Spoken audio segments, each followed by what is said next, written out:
These are the men who live under the rocket. They're from Hampshire and the Hebrides, and they're a long way from home.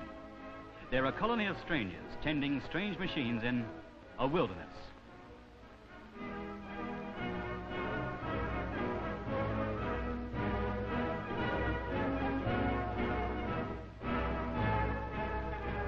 This is the rocket range at Woomera, South Australia. It lies 300 miles north of Adelaide, a cluster of houses and tin test shops stuck out in the never-never, served by a bone-shaking track across the plain, a tea and sugar train on Tuesdays, and an airstrip. And even the sheep, the Australians say, have to carry passes in their woolly vests. Woomera was chosen precisely because it is in the middle of nowhere, far from inquisitive eyes, easy to guard. A testing ground for all the latest and most secret advances in British Commonwealth rocket research. Its range reaches clear across the wastelands of Australia and beyond, 2,300 miles away, to Christmas Island in the Indian Ocean. The town is laid out as neatly as any model, its bungalows as gaily painted as children's toys. The houses are well equipped, cheap to rent. For Michael Lee, a Remy corporal from Lyndhurst in the New Forest, Woomera is the best overseas posting you can get. His wife Diana emigrated here from Anglesey. They met and married in Woomera.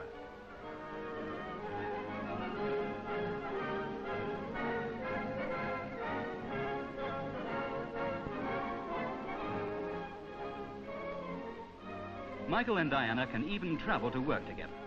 There are strings of buses to take them out to the range in the morning and bring them back at night. The rocket range is 25 miles away, isolated for safety. But about the only accidents so far out there have been from cars colliding with kangaroos on the roads.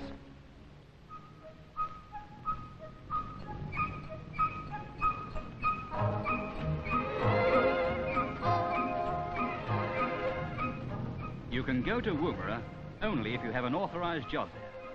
But the range is really the top secret place, wired in, locked, guarded and patrolled.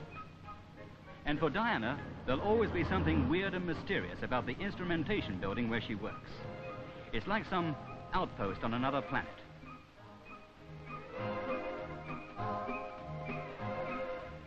Michael goes off to work only half a mile away, but all Diana knows of his work is that he helps to get the rockets ready for firing. This place is the brains of the range.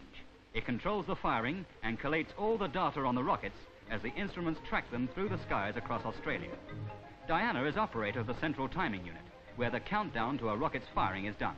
You know, 4, 3, 2, 1, whoops. The rocket tends to dominate the lives of all who work under it and around it. They talk rocket shop and even tell shaggy rocket stories. Its power and all the hush-hush may make it seem a little sinister, but living under a rocket is very easygoing and carefree. Even when the big VIPs come through to inspect the place. Mr. Hume, the Australian Minister of Supply, was around to take a look.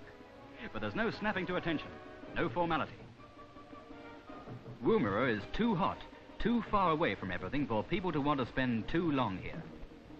This store is the only one in Woomera, but it can supply almost every comfort you can think of. It's run by the Army. Who would have thought of beauty specialists way out in a place like Woomera? Or a top hairdressers? These women who run it left a thriving business in the most fashionable street in Adelaide to come here. They actually prefer it here. But then it's odd how many city Australians become attached to the outback life, wild as it is. Woomera is very much a man-made oasis. That large egg there holds 2 million gallons of water in storage, fed entirely by a pipeline from the River Murray, 250 miles away. In summer, it's like an oven, with a thermometer always round the 100 mark. Just the same, you can't stop people from making the desert a home from home. The village runs a free nursery garden which experiments with the raising of all sorts of plants and shrubs and passes these on to the householders of Woomera.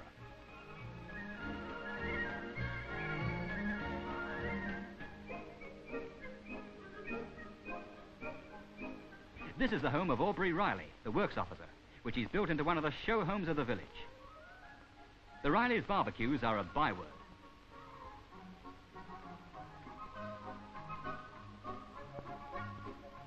But most striking of all is their bar.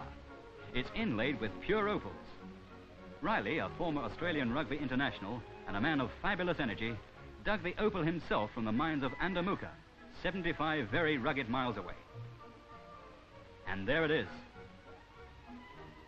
Digging for opal is one of the hobbies of the livelier Woomerites. At weekends, those with the energy to spare trek way across the stony desert to the Andamuka opal fields, a cluster of houses dug into the hillsides.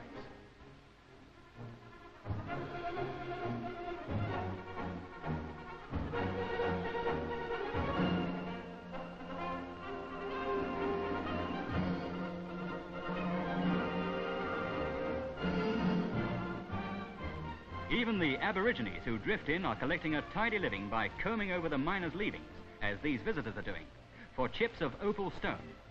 Whatever the rewards, it's a better living than hunting for food in the harsh wilderness around Woomera, where even natives have been known to perish from thirst. But civilization has spread to Andamuka, and these Aboriginal kiddies are tasting its delights. ISIS. The rocket range is on sheep country, like this, but its saltbush and bluebush sustains little over 20 sheep at a square mile, and nearby stations like this one at Arkuna cover many thousands of square miles.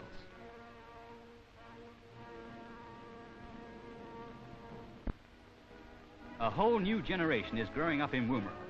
There are 2 kindergartens, a convent, and a fine modern school.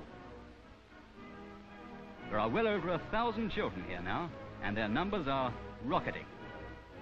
Any girl with marriage in mind has simply to apply for a job up in Woomera. For every single girl, there are 5 eager young men. But the most imposing figure Woomera has to offer is this. It has a little over 500 married women, yet a new baby is born there every second day. Well, might they put these notices up.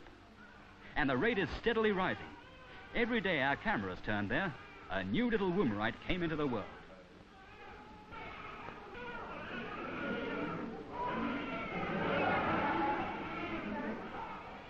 It's a comforting fact that right under the shadow of these weapons of destruction, the people seem to know a happiness and a security that is promoting the highest birth rate in the British Commonwealth.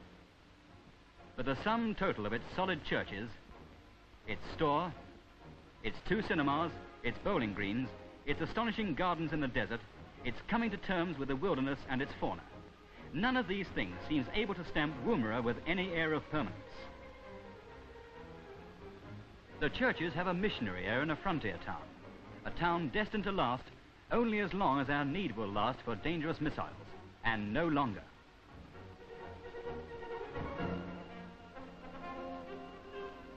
So you may now be looking at a ghost town of the future, one to put alongside the deserted gold rush camps of 100 years ago.